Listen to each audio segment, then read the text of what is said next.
রেডিওতে খেলা শুনতাম, তখন এই মোহামেডান ক্লাবের খেলা শুনেছি আমাদের তৎকালীন পূর্ব পাকিস্তানের এবং কলকাতার মোহামেডান স্পোর্টিং ক্লাবের।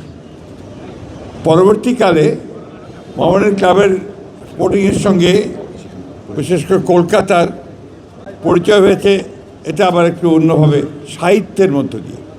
অর্থাৎ তখন যে উপন্যাস বা সাহিত্য লেখা হতো সেখানে মোহামেডান ক্লাবের অবশ্যই উল্লেখ থাকতো এবং দেখা যেত যে তখনকার দিনে কলকাতায় যারা বাস করতেন তারা মোহনবাগান আর মোহামেডানকে নিয়ে এবং ইস্ট বেঙ্গল এটা নিয়ে তাদের সেই উপন্যাস, তাদের সাহিত্য গড়ে উঠেছে। সময় অসময় ফ্রুটোময়। আমি শুধু বলতে যে এই মোহামেডান ক্লাবের যারা সুহৃদ, যারা ভালোবাসেন মোহামেডান ক্লাবকে, এবং পরিচালকবৃন্দ, কর্মকর্তাবৃন্দ এবং আমাদের মোহামেডান ক্লাবের সাবেক খেলোয়াড় এবং সদস্যবৃন্দ, আসসালামু আলাইকুম।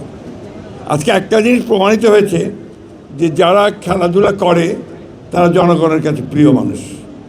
কারণ প্রমাণিত হয়েছে যে আজকে দেখবেন এখানে যারা এমপি মন্ত্রী হয়েছেন এরা সবই কিন্তু মোহামেডান ক্লাবের সঙ্গে জড়িত। দ্যাট মিনস এরা জনপ্রিয় মানুষ, এটা কিন্তু সার্বজনীন।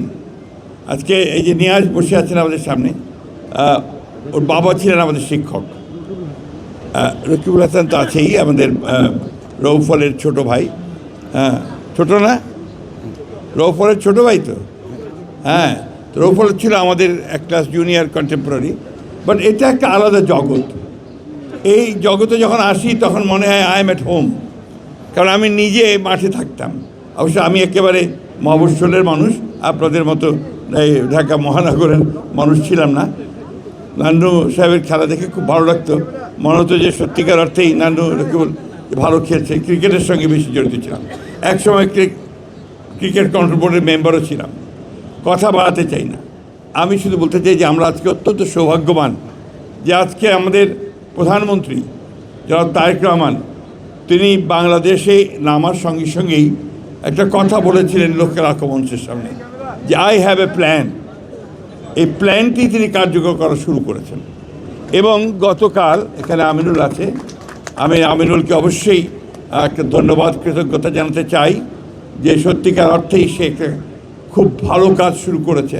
আমি খুব আশাবাদী যে তার নেতৃত্বে ক্রীড়াঙ্গন অনেক দূরে এগিয়ে যাবে।